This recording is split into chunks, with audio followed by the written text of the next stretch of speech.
तसं तर आपण बिर्याणी खूप प्रकारे करतो. तर आज आपण अगदी सोप्या पद्धतीने बिर्याणी बनवणार आहोत, अगदी क्रमाने आणि खूप साऱ्या टिप्ससोबत, जेणेकरून बिर्याणी अगदी चविष्ट बनेल आणि हो, सगळे कौतुक देखील करतील. मऊ सूत मोकळा मोकळा भात असली चमचमीत चिकन दम बिर्याणी आणि हे बघा ना, काय भारी दिसते बिर्याणी. असं वाटतंय ना, पटकन असा हात घालून एक घास खावा. चला तर मग रेसिपीला सुरुवात करूया.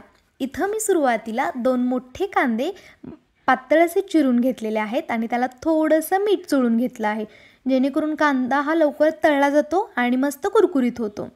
मस्त असा गोल्डन ब्राऊन रंग येईपर्यंत कांदा हा तळून घेतलेला आहे. नंतर आपण चिकन मॅरिनेट करण्यासाठी घेऊया.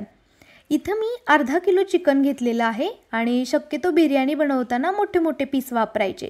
अगदी या पद्धतीने चिकन स्वच्छ पाण्याने धुवून घ्यायचं आणि सगळ्यात महत्त्वाचं म्हणजे चिकन मॅरिनेट करताना दही ॲड करायचं. दही हे छान असं फेटून घ्यायचं. दही टाकल्यानंतर आपण इथं 1 चमचा लाल मिरची पावडर ॲड करतो. चवीनुसार थोडंसं मीठ ॲड करतो. नंतर थोडीशी हळद ॲड करायची. नंतर मी इथं एव्हरेस्टचा चिकन बिर्याणी मसाला वापरलेला आहे. तुम्ही कोणत्याही ब्रँडचा वापरू शकता. 1 चमचा चिकन बिर्याणी मसाला वापरायचा. 1 चमचा गरम मसाला पावडर ॲड करायची. 1 चमचा धना पावडर आणि 1 चमचा आलं लसूणची पेस्ट ॲड करून घ्यायची. त्यानंतर आपण इथं तळलेला कांदा, चिरलेली कोथिंबीर आणि पुदिना ॲड करायचा. नंतर हे मिश्रण छान असं मिक्स करून घ्यायचं आणि 30 मिनिटासाठी मॅरिनेट होण्यासाठी ठेवून द्यायचं. आता चिकन जोपर्यंत मॅरिनेट होत आहे तोपर्यंत आपण दम बिर्याणीसाठी मऊ लुसलुशीत आणि मोकळा भात कसा बनवायचा ते बघूया. त्यासाठी आपण एका पातेल्यामध्ये पाणी गरम करण्यासाठी ठेवलं आहे. ते पाणी थोडंसं गरम झालं की त्यामध्ये खडे मसाले टाकायचे, सोबत खूप सारं मीठ, 1-2 चमचे तूप टाकायचं, जेणेकरून भात हा मोकळा होतो. आणि हो, इथं मी अर्धा लिंबाचा रस देखील वापरलेला आहे, कारण तांदूळ शिजल्यानंतर पांढरा शुभ्र दिसतो. एक पाण्याला उकळी आली की त्यामध्ये अर्धा तास भिजवलेला तांदूळ ॲड करून घ्यायचा आणि 1 उकळी काढून घ्यायची. इथं तांदूळ 60 ते 70% शिजला पाहिजे आणि शिजलेला तांदूळ आपण गरम पाण्यातून बाजूला काढून घ्यायचा, कारण त्याची शिजण्याची प्रक्रिया तिथंच थांबते. त्यामुळे आता आपला तांदूळ तर तयार झालेला आहे शिजून. तर आपण इथं चिकन बिर्याणी मॅरिनेट केलेले जे चिकन आहे त्याचा मसाला बनवूयात. तर इथं एका कढईमध्ये 2 चमचे तेल मी ॲड केलेलं आहे. तमालपत्र ॲड करायची, त्याने फ्लेवर खूप छान येतो. नंतर ना आपण जे अर्धा तास मॅरिनेट केलेलं चिकन आहे ते त्यामध्ये ॲड करायचं. चिकन ॲड केल्यानंतर ते मस्त मिक्स करून घ्यायचं आणि ते मिक्स झाल्यानंतर त्यावरती झाकण ठेवून त्याला शिजण्यासाठी ठेवून द्यायचं.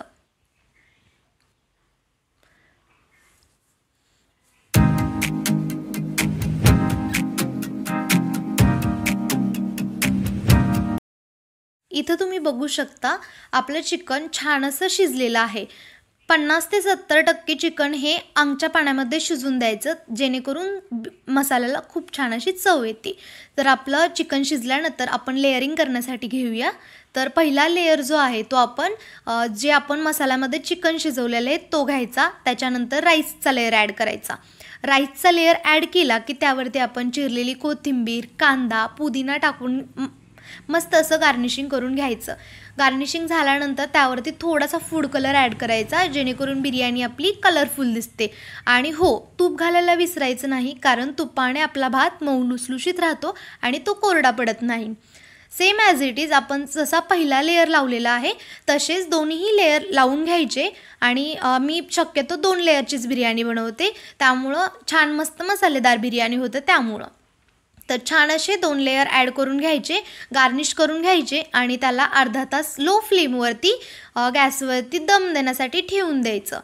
तर अर्धा तास दम दिल्यानंतर ना आपली बिर्याणी रेडी असते. तर आता चला, आपलं गार्निशिंग झालेलं आहे. आपण बिर्याणीला दम देण्यासाठी बिर्याणी ठेवून देऊया.